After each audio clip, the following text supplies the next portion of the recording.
Ce journal vous est offert par le FPI, Fonds des promotions de l'industrie, votre partenaire privilégié pour la réussite de vos projets.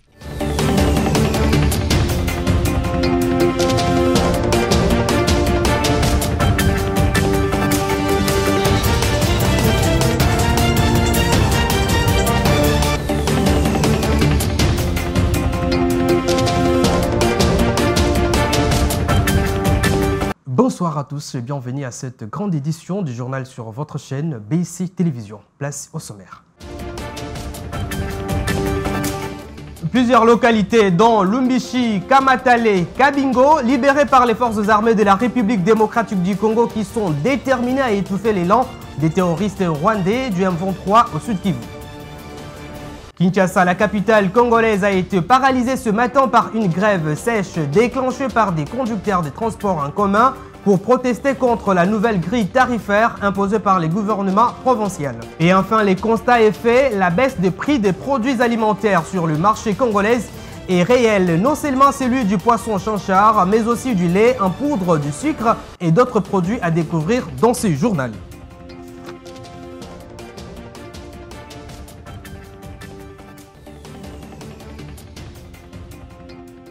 Encore une fois, bienvenue. Le week-end dernier, l'armée congolaise avait annoncé avoir repoussé les forces du M23 de plusieurs localités stratégiques, notamment dans les Sud Kivu et les Nord Kivu. Parmi les victoires importantes, la ville de Gungu, dans les territoires des Massissi au Nord Kivu, a été reprise, marquant un tournant dans la lutte pour les contrôles de cette région clé. Suivez. Entre l'armée congolaise et les rebelles du M23 ont atteint un nouveau pic d'intensité dans la partie est de la République démocratique du Congo. Guillaume Ndiké Kaiko, porte-parole de l'armée congolaise, a indiqué que les forces armées congolaises avaient réussi à déloger les rebelles du M23 de plusieurs localités, dont Lumbishi, Rosirantaka et Kamatale dans le sud Kivu. Tout en précisant que les cessez-le-feu, bien qu'observé, ne signifie pas une impunité pour ceux qui attaquent les positions congolaises. Nous observons les cessez-le-feu, comme voulu par la hiérarchie, je le répète, mais du moins, soyez rassurés qu'à chaque tir de l'armée rwandaise sur nos positions ou sur notre population ou sur les déplacés, en tout cas les forces armées de la République démocratique du Congo ont le droit de réagir. Par ailleurs, plusieurs sources rapportent qu'une accalmie est également constatée ce matin dans les groupements de Kibumba, territoire des Nirangongo. Au lendemain même, des affrontements violents entre l'armée congolaise et les rebelles du M23. Puisqu'on parle de la situation sécuritaire, à Kinshasa, l'opération Dobo, lancée par le vice-premier ministre de l'Intérieur, Jacquemain Chabani, va bon train. Cette opération est arrivée à sa 6e phase. Et sachez que plus de 450 Kuluna ont déjà été arrêtés jusque-là par la police congolaise. Il y a eu exactement 149 comparutions en justice la semaine dernière. Suivez. Dans sa 6e phase de la nuit de la Saint-Sylvestre, la police a mis la main sur 450 présumés Kuluna et à ce jour, 149 comparaissent devant 3 juridictions de Kinshasa, la capitale de la République démocratique du Congo. C'est depuis le mercredi 8 décembre que les audiences foraines ont débuté, du moins pour la 6e phase des arrestations de près de 450 présumés bandits urbains appelés Kuluna, traqués dans l'opération Ndobo, dans la nuit du 31 décembre 2024 au 1er janvier 2025 à travers les opérations de bouclage organisées dans 7 districts de la police nationale congolaise sur instruction du vice-premier ministre, ministre de l'Intérieur, Sécurité, Décentralisation et Affaires coutumières, Chabani Luko Jacquemain. Au total, 149 de ces bandits urbains ont comparu devant 3 juridictions de la capitale Kinshasa. Au tribunal de Kalamu, dans le district de la Funa, 56 présumés Kuluna ont comparu devant les juges et ont été identifiés par le tribunal. Même réalité pour le tribunal des garnisons de Kinshasa-Ngalima avec la comparution des 55 Kuluna. Pour le tribunal des garnisons de Matete, la sentence des 38 Kuluna déférés devant le tribunal est attendue ce vendredi après avoir été identifiés avec pièces à conviction en appui. Ces Kuluna traqués et arrêtés par la police sont déférés devant la justice afin de répondre de leurs actes, ainsi le veut la population quinoise. Merci. Papa, maman, Et ce matin, sur les grands acteurs de la ville province de Kinshasa, l'absence des taxis et taxibus se fait cruellement remarquer. Les chauffeurs ont protesté contre l'application de la nouvelle grille tarifaire mise en place par le gouverneur de la ville province de Kinshasa, Daniel Bumba-Lubaki. Les conducteurs exigent une révision à la hausse des tarifs pour correspondre aux réalités économiques actuelles. Ginette Fika nous en dit plus. Il ne s'agit pas d'une marche des santé. Ce matin, l'absence des véhicules jaunes a été remarquable sur les grandes artères de la ville-province de Kinshasa. La population quinoise était obligée de parcourir de longues distances à pied pour arriver à leur destination, chose qui a engendré d'importants retards au travail. Les élèves n'en parlent même pas. Tout ça, c'est suite à la grève des conducteurs des taxis et taxibus. Ces derniers protestent contre l'application de la nouvelle grille tarifaire récemment publiée par l'hôtel de ville de Kinshasa, dont les prix de certains trajets ont été revus à la baisse. La plupart des chauffeurs ont préféré garer leurs véhicules. Ils estiment que le nouveau tarif n'est pas adapté à leur réalité économique. D'abord timide le matin, c'est après 10 heures que certains taxis et taxibus ont été visibles sur différentes artères. La population, qui est la principale victime, appelle les autorités à une concertation plus poussée avec le chauffeur pour éviter toutes ces perturbations. Et puis les prix des denrées de première nécessité ont effectivement baissé. Les constats faits par nos reporters ce lundi 13 janvier 2025, après la baisse de prix des poissons chanchards, la ville des provinces de Kinshasa observe depuis quelques jours la baisse du prix de 4 autres produits alimentaires, à savoir du lait en poudre, du sucre, du riz et du poisson salé. Cette baisse est due aux mesures prises par le gouvernement pour lutter contre la vie chère en République démocratique du Congo. Ginette Fika. Ça y est, le prix du riz, du lait en poudre, du sucre et du poisson salé dans plusieurs marchés de Kinshasa, la capitale, ont connu une baisse. Après la récente baisse, il y a une semaine, de prix de poisson chinchard, appelé communément Piodi ou Thompson. Comme annoncé par le vice-premier ministre, ministre de l'économie nationale Daniel Mukoko Samba, cette réduction de prix fait partie d'une initiative du gouvernement souminois dans le but de soulager les paniers de la ménagère de Congolais. L'exécutif national avait suspendu la TVA et réduit les taux de droit ainsi que la taxe et redevance.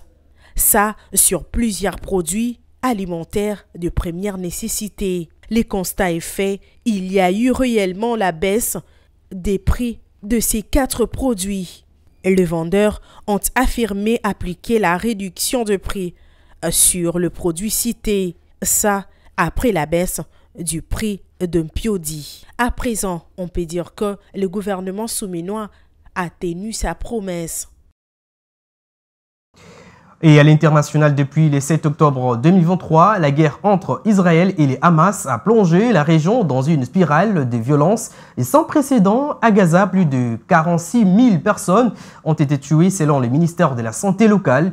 À cet effet, de milliers d'Israéliens se mobilisent chaque semaine pour réclamer la fin des combats et les retours des otages. À Tel Aviv, les rues bruissent des slogans exigeant un cessez-le-feu immédiat et critiquant la gestion de la crise par le gouvernement de Benjamin Netanyahou. La guerre entre Israël et le Hamas qui dévaste Gaza depuis octobre 2023 a déjà fait des dizaines de milliers de victimes. Selon les autorités locales, plus de 46 000 personnes ont péri. Devant cette tragédie, des voix s'élèvent pour demander la paix, espérant un cessez-le-feu. Nous souhaitons que la pression américaine du gouvernement Trump, l'Égypte et le Qatar seront sérieux et mettront fin à cette guerre. Nous sommes très optimistes que cette guerre se terminera, si Dieu le veut.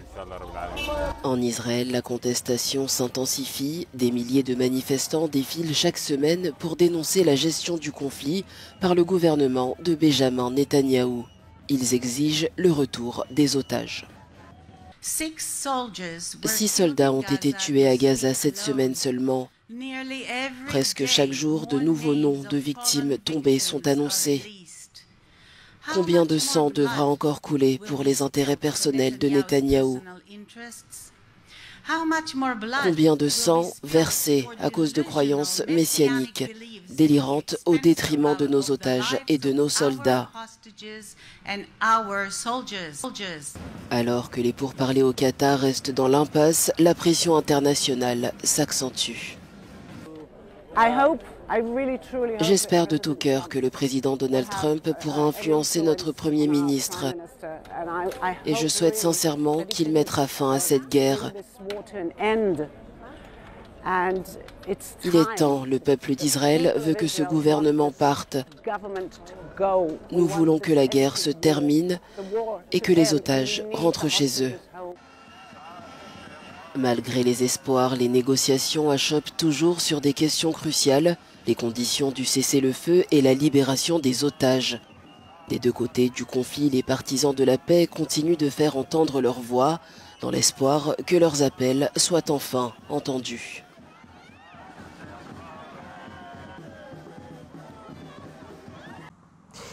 Et en sport, c'était hier, dimanche 12 janvier 2025, que le Real Madrid a subi une lourde correction face au FC Barcelone, 5-2 lors de la Supercoupe d'Espagne, disputée à Jeddah, en Arabie Saoudite. C'était aussi une occasion pour la presse internationale de fracasser la prestation des joueurs madrilènes dirigés par Carlo Ancelotti et malgré un Kylian Mbappé bitter. Suivez. Le Barcelone remporte la Supercoupe d'Espagne. Les Blaugrana ont écrasé le Real Madrid de 5-2 en finale dimanche en Arabie Saoudite. Même réduit à 10 à 30 minutes de la fin de la rencontre, les hommes de Carlo Ancelotti n'ont pas tenu la dragée haute face à leurs adversaires. Aujourd'hui, c'était un match incroyable pour les supporters, pour tous ceux qui étaient dans le stade. Pour les entraîneurs, un peu moins, mais au final, c'était vraiment fantastique. Nous ne regardons pas en arrière. Nous ne regardons en arrière que pour améliorer les choses. Et nous leur avons montré comment nous l'avons fait à Madrid. Et je pense que mes joueurs ont eu le sentiment qu'ils étaient une bonne équipe, une équipe forte, et qu'ils étaient capables de gagner ce titre. Et pourtant, Kylian Mbappé avait donné l'avantage aux Madrilènes dès le début de la rencontre, mais Barcelone a ensuite survolé le match grâce à des buts de Lamine Yamal, Robert Lewandowski, Raphinha et Alejandro Balde. Ils ont marqué leur but sans effort parce que nous n'avons pas été capables de bien travailler, ni en équipe, ni individuellement, parce que nous avons perdu beaucoup de duels. Cela nous rend évidemment très tristes, très déçus, mais c'est le football et nous devons ramener cette tristesse à la maison.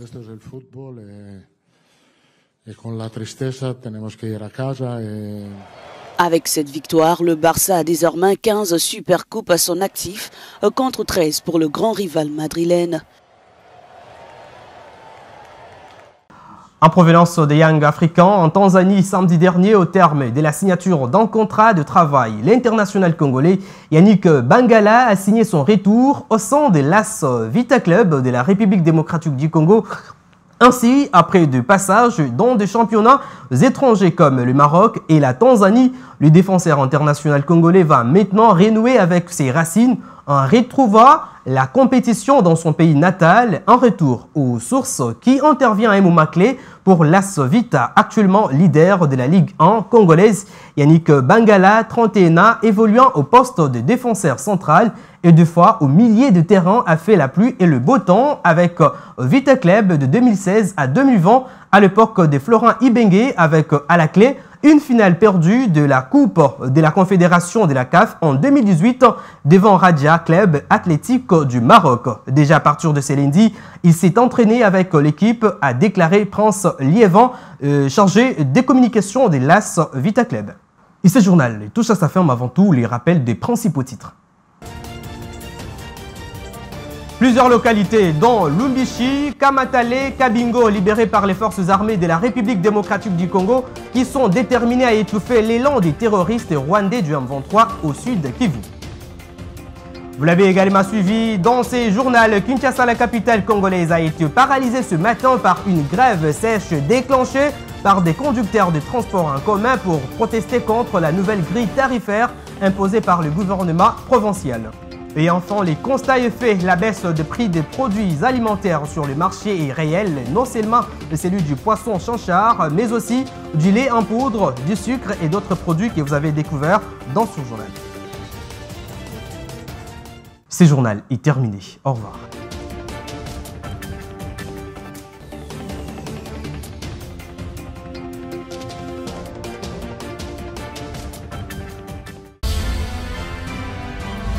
Ce journal vous a été offert par le FPI, Fonds des promotions de l'industrie, votre partenaire privilégié pour la réussite de vos projets.